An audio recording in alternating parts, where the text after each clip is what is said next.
What's going on, guys? We're back with part 2 of our 4-part series of introduction to the teams for the Wild Hawgz Blood Bowl Season 2.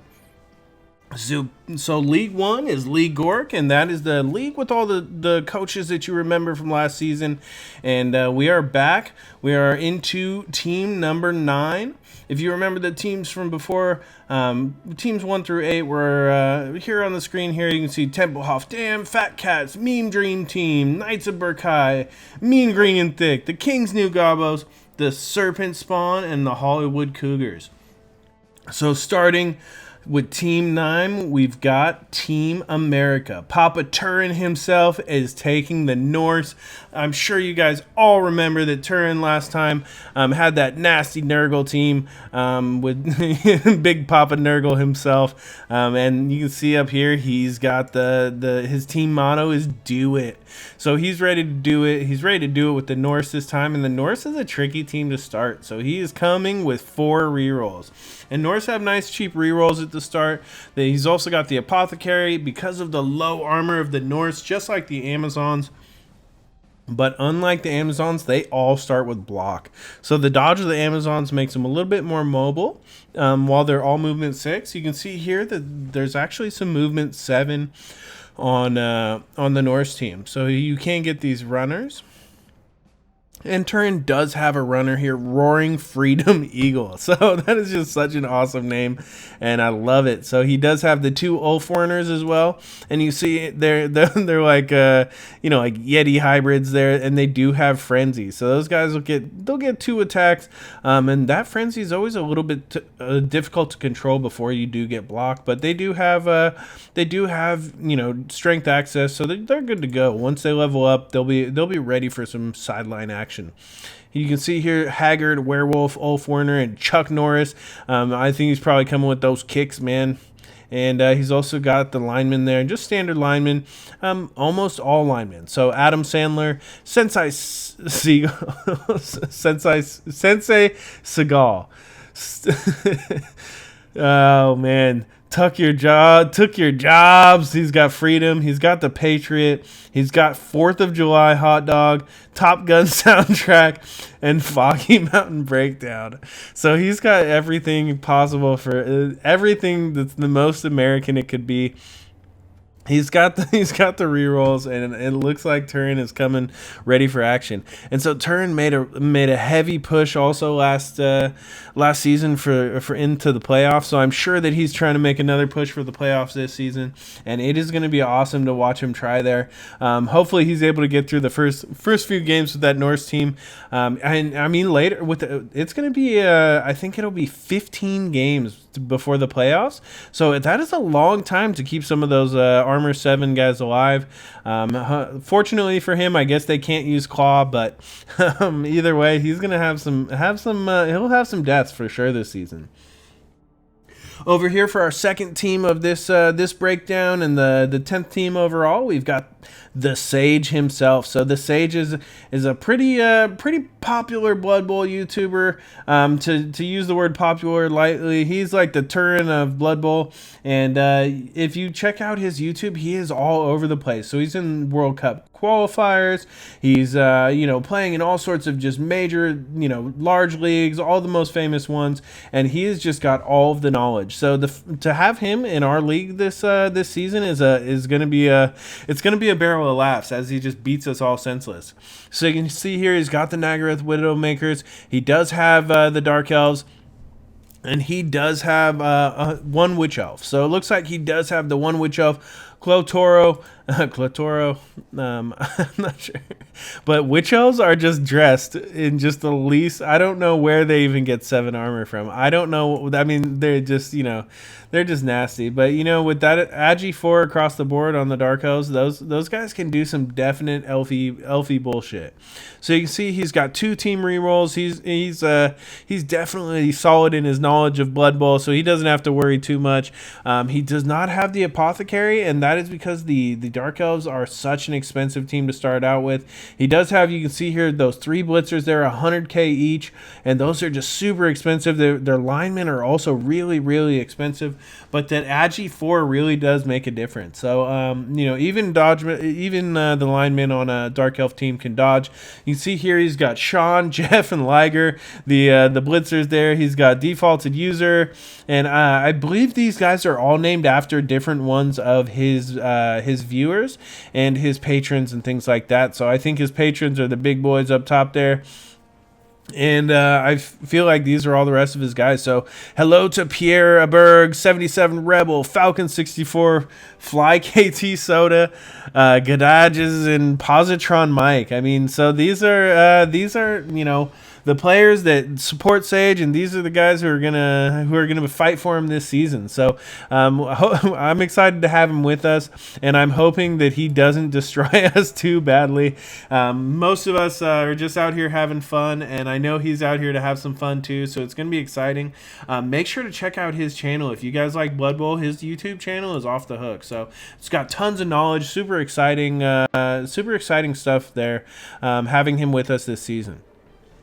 All right, Team 3, you see here, and this is Shadow Online Gaming. So he's another one of our new coaches this season. He was not with us last season, but you do know him if you follow the Total War Warhammer. He does play Shadow Online Gaming. He's had a few tournaments. He plays all sorts of games. I think he's playing some Dawn of War right now, and he's just a really great guy. He's got a fun accent, and you should check out his YouTube channel as well. You can see here what he has brought. He's brought Skaven. So Valnir played the Skaven last season. Shadow's got him this time, and he is ready for action. So he said he is an old Blood Bowl hand. He's played for a long time, so that's really great to have him this season. You see here he's got the 3 team rerolls, so he's well aware of how many rerolls we bring in this league. He's also got the APOC starting off, and he's got the 1 fan factor. So the really standard opening there, and that means that he's just got these 2 gutter runners. So lefty and righty, obviously the gutter runners. These guys are the ones to develop with the movement 9. Those gutter runners, like if they get plus movement, or you can get some really really really really high tricky 1-turn plays. So you can, with high movement like that, it is nasty. And if you look here, they've only got strength 2, so it's very obvious that it's all about the movement. But with Agi 4, they can dodge. I mean, these guys are the gutter runners are the pretty much the kings of the team, but that do not discount the storm vermin. So he's also got Ska Bloodtail and Stabby McStabby here. Stabby McStabby, that's a perfect Skaven name. He's got Headshot, which is the name of his thrower. And that thrower can toss it to either one of those gutter runners with no problem, and they should have no trouble. But you see, the Skaven do start a little light on skills. So 2 blocks, 2 dodges, but that's about it. The thrower does have sure hands. So, I mean, there are, they can pick up the ball with the thrower, but they're, with their low, 7 armor, 8 armor, they can get smashed pretty good, and then they'll have a hard time picking up the ball or different things like that. But once they develop, as Valnir showed last time, they can be nasty. Those you can get some nasty stuff going on with those gutter runners. You can see here he does have the 3 team rerolls, 1 APOC, 1 fan factor, ready for action, and with 1,000 team value, you can tell he hasn't played his first game yet. But he's also got, let's see, the name of his linemen here. We haven't checked them out. He's got No More Kicking. He's got First. He's got Itchy. He's got Blind Pete, Laser Eye, Wannabe Queek, and Try Again Steve. So he's got the Wannabe Queek in there, and there's some pretty funny names in there. So I'm glad to have Shadow Online Gaming with us this season, and let's see how he does with this Skaven team in this first inaugural season for him, his freshman year, I'll call it. So we've got Magic Potato back, guys. He was our dwarf coach from last time, and this time he is coming in here nasty. He's got the lizard men, and sneak is what they're gonna do. The old world chupacabras. So I'll leave it up to Magic Potato to always come up with hilarious team names. And I always enjoy looking at his names. I mean, they're always like super random. And like always, he does have a Pirate Joe. So he's got Pirate Joe the Saurus this time, and he's going to be ready for action. Last season, Pirate Joe was actually a troll slayer. He did tons of good work on the sideline. And I think he's hoping for a return of Pirate Joe here on his Lizardman team. So you can see he's also got the 3-team rerolls as well. But since he does have all of those Saurus starting off, he doesn't have the Croxagore, and he also can't afford the Apothecary. But he does get all of those Saurus on. And since they're pretty hard to level up and they don't start with block, it's good to have all 6 out there so you can get those MVPs on them right away and hopefully get some early block on at least 1 or 2 of them in the first couple games. So you can see here Pirate Joe, Bruno the Relentless, Fabio the Brave, Eye of the Broken Coin, Ramsey Painbringer, Eric the Bold, and those are those 6 sources. So, I mean, 6 strength 4 makes the Lizardmen a very, very strong start. And with the Skinks, also high movement. I mean, look at that. He's got 5 Skinks, 8 movement.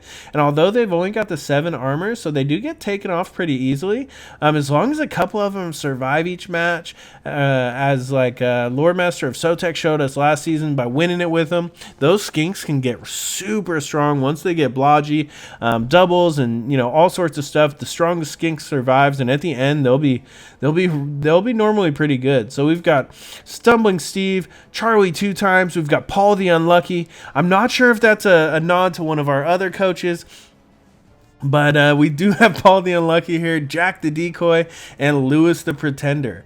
So, you know, Magic Potato knows what he's doing. He's coming in here this time. He's got the Lizardmen, and I'm pretty sure that, I mean, he also made it pretty deep into the playoffs last time, so I'm pretty sure he's coming in here hoping for a repeat, and I think he's probably trying to take the title this time. I don't know. We've got next up, and we've got, I think, the coach that last player might have been named after, with the Skull Throne Killers. So we've got Paul CeCe. He was the Wood Elf coach from last season. He had a pretty unlucky start. So hopefully here with the Chaos Dwarfs, he'll have a lot less chance of having a player die right off the bat this time. I don't know if you guys remember, but he did have some trouble last season. Right in the beginning, he had an early death on a War Dancer, and it really is hard to recover early from a major piece loss like that. But this time he's got We Get Her Done. He's got the Skull Throne Killers, and the Chaos Dwarfs are no joke. They're a super strong team. We didn't have them in last season, and I'm glad that somebody decided to play him this season. You can see here he started with 2 team rerolls. He started with the Apothecary, and you know, it's always good. So if you lose one of those expensive Bull Centaurs, you want to have that Apothecary so that you don't have to try to play 2 or 3 games before you replace that Bull Centaur or something expensive like that. So you can see here he's got One Horn Willie and Red Hair Rampage. Now the Bull Centaurs, I think, are some of my favorite pieces in the entire game of Blood Bowl. You can see here they have Sure Feet, so they get to re-roll when they mess up a going for it. So that's actually another skill that's really great to have on gutter runners, as well as this sprint, which allows you to do the 3 extra squares instead of just 2 for a going for it. This makes it so even though they've only got 6 movement, they can get a lot farther, because those going for it, I mean, they're likely to try going for it every single time, because until they fail one, that free dodge is just sitting there waiting for you right off the bat. So I really like those Bull Centaurs, and they've also got 4 strength. So, I mean, if they were able to pick up the ball, they'd be the ultimate player. But since they can't, they're able to get in there, and they're just so mobile. They're able to control the sidelines and really, really strong. You see, he's also got these Chaos Dwarf blockers. Big Beard Bobby, Old Blue Balls, old blue balls. He's got Fancy Fred the Fine, Spikebeard Sam, Confused Carl, and Pirate Pete. So these guys, these Chaos Dwarfs, they're drafted right out of the mines. You see that they're ready for action. And Chaos Dwarf blockers, of course, start with block. They start with tackle, and these guys are really, really strong. So having 6 of them right there in the middle, that's just even though they only have 3 strength, they're just beastly dwarf players. Besides that, you've also got the 3 hobgoblins, which do have some movement. They do have 3 agility. You can turn them into ball carriers. They're kind of like the regular goblins, I guess. They're pretty solid. I mean, they go with the theme. You see here they don't have any access or anything. The only general skills, but but they're good to keep them nice and cheap, and they're disposable. So that's great. You can turn them into fowlers, and you can maybe toss kick on one or something like that. But they're disposable, and they're able to get in there and hopefully we'll be able to use them to get some kills or take some other players off the pitch in this first week. So Paul's coming in there with the Chaos Dwarfs, and then up next we've got 3 more teams, and the next one is going to be me, the Hillbilly Horrors. So I have named my team. I've got a theme here. I'm not sure if you guys can guess what it is. I'm the Necromantic. I don't know if you remember me, but I'm BlackIron Battles. I was playing the green skin orcs last time, and this time hopefully my luck will be a little bit better. You can see here we've got the jail stripes on, black and whites, and you don't want to stare directly into their All right, so you see here we've got Billy Bob and Billy Ray. We've got both flesh golems on the pitch right off the bat. We wanted to get those flesh golems on there, and even though, for example, I don't have both the werewolves, I need to get those flesh golems leveled up and get them block as soon as possible, because they do have strength access. Just as soon as they hit level 2, they're blocked up. They may be guarded up. I'm not sure. We'll see, but we're ready for action. We've got Cletus the werewolf, and you can see I didn't bring both the werewolves because they're 120,000. So if I cut one werewolf, I am able to bring that 3rd reroll, and I did want that 3rd reroll bad. You see here I've got 100 or 1,000 team value, so I spent all of my money, and I don't have anything left over for my fan factor, but that's okay. I'm not too bad. So I do have a necromancer. I'm not able to get that apothecary, but I do have a lot of regeneration, so that's pretty helpful. The ghouls don't have it, but pretty much everyone else has got regeneration, so we're doing all right. We do have the whites here as well. We've got first we've got Gator the Ghoul. So Gator the Ghoul, that's actually my wife's nickname. I always put her on my team. So we've got Gator, and she's going to be my ball carrier with dodge, and hopefully we'll get her sure hands right off the bat if she can get a touchdown or 2 in this first game. We've also got Merle.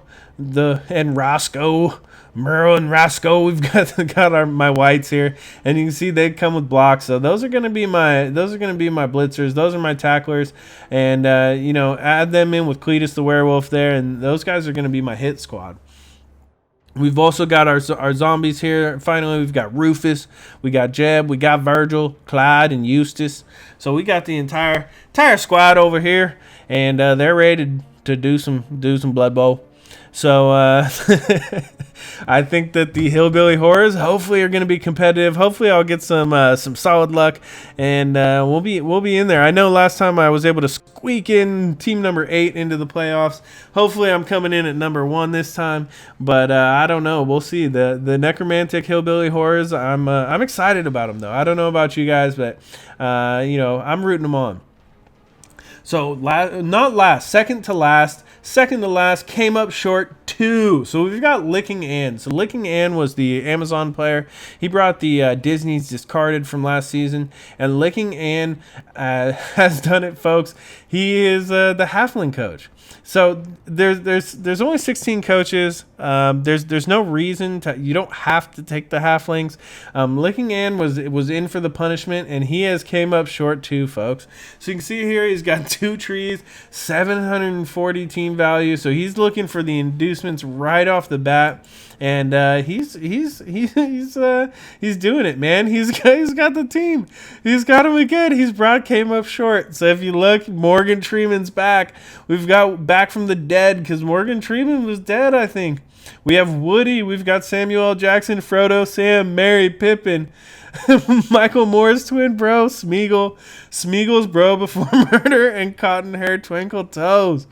So we have the entire squad. All of these Halflings, I mean, what can I say? It's an awful team. They have awful stats, and they're awful players. There's nothing good about the Halflings. I'm not sure if he's going to go for some sort of a, some sort of a secret plan, but I mean, there's no secret plan. There's no secret about it. It's a terrible team. So he's coming in for the laughs, and I appreciate it. It's going to be glorious. He's definitely a sadist, or I mean, I'm not sure which it is, but it is not going to be pretty. He's got the 3 rerolls, the apothecary. He's keeping it lean, mean, green, fighting machine. So we'll see if he doesn't come in last. So if he is not team 16 out of 16, that is a victory in my book. And Licking Ann is going to have a hell of a time of it, and I'm excited to watch him try, and I know you guys are too. So last but not least, we've got Dov Plays himself. So Dov did not play with us last season. Dov did not play, but this season he does play, and he has got the dwarves. He's brought them, folks. We had to have a dwarf player, and Magic Potato brought him last time with great effect, and I'm excited to see how Dov does it. So you can see here he does have the APOC right off the bat. So not trusting in that Narmer 9, which is, it's okay, but the APOC is not as strong for the dwarfs in the start because their players aren't as expensive. But at the same time, the dwarves have cheap rerolls as well. So the dwarves typically have all the gold they can ever use. Team value management is normally a part of the game there. So he's starting off 2 rerolls, 1 apothecary, and he does have the 2 troll slayers. So he's got Angry and Henri, 2 troll slayers with frenzy. They've got block. These guys are, dauntless, everything that you could ever want except for movement, just like the rest of the dwarf team. Although troll slayers aren't the slowest dwarves, they're also not the fastest either. And although as we saw last time, those guys can be used to surf. They can be used to such great effect to knock down big guys. And troll slayers are definitely a major part of any dwarf team. You can see here we've also got Bashful, Grumpy, and those are the 2 blitzers. So these guys are coming in. They've got block. They've got 5 movement as well, just like those troll slayers, so they're a little bit faster. They're just real standard blitzers. So with Grumpy and Bashful, they're coming in here. They just like every other dwarf almost. They start off with block. And they'll just be, typically getting in there and doing the dirty work, trying to strip the ball and stuff like that. We've also got both runners on the field, Doc and Dopey. So those are fast dwarves. So those have 6 movement. Those guys both have sure hands, and having them both on the field, that means they can actually kind of give it back and forth. You can get some handoffs to each other and stuff like that, and just see what you can do with the dwarf running squad. We've also got the Longbeards here, 5 Longbeards, and Longbeards are the typical dwarf player. We already saw them on the Chaos Dwarfs. These Longbeards have block, they got tackle, they're ready to go. 3 strength only, but Sneezy, Happy, Sleepy, Sleazy, and Smelly. So Sleazy and Smelly are the new dwarves, and I feel like I like the additions. It fits Blood Bowl, and it fits our league. So that's it, guys. That's the 16 teams. So if you take a look here again, you can see all of the teams that are arrayed for League GORK, which is the first half of the Wild Hawgz Season 2 32-team extravaganza. So here you go. We'll show you week 1 schedule. You can see here there's some spoilers. Don't look if it's too late. So spoiler alert, too late. Sorry.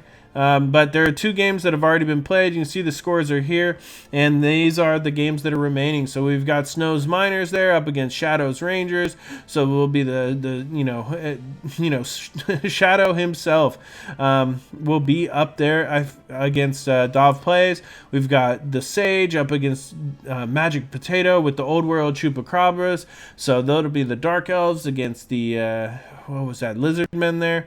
We've got Turin's Team America with the Norse there up against the Paul and his Skull Throne Killers.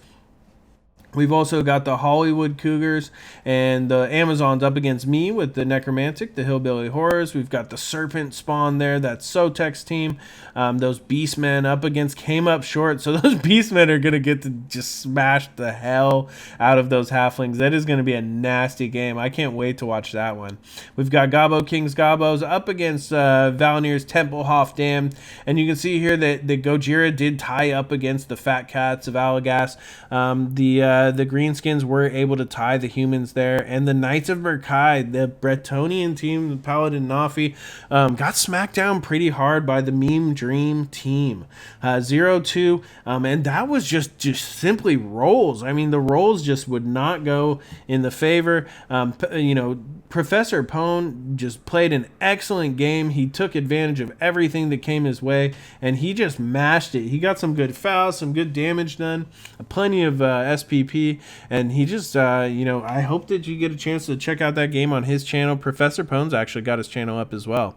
So that's week 1 for you guys. That's part 2 of my 4-part series. That's, League GORK, all summed up, ready for action. 15 weeks to go, guys. This is just week 1, so keep following, keep checking in, and we'll have more Blood Bowl action coming for you soon. Please subscribe below for more great online content.